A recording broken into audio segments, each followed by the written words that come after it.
kind of share some of the benefits of using an employee referral program, especially for early stage startups and when you're building?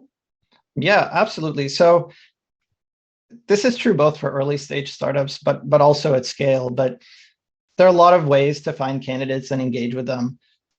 Referrals have a bunch of benefits, but they're basically win-win-win in that, as you know, the thesis is like good people know good people, and smart driven talented people know other smart driven talented people.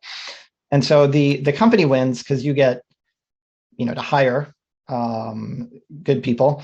The referrer who's referring other candidates wins because they get to help the company hire, and they get to work with people they like and have possibly worked with before. And the person who's referred hopefully wins as well because they get a new job that they're excited about. And so at small companies, that's like often the first and most viable channel to find candidates. Like you don't have a brand, you may not have a recruiting team.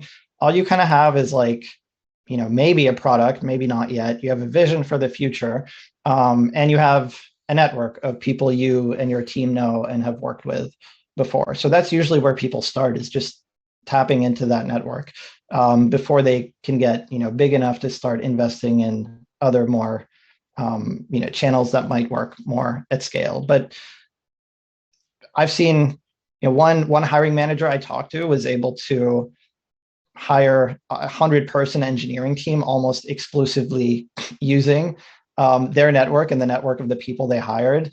I've seen that for a lot of companies that tends to like tap out a little earlier. Maybe you get to like 10 to 20 people before you start having to supplant your hiring strategy with other channels.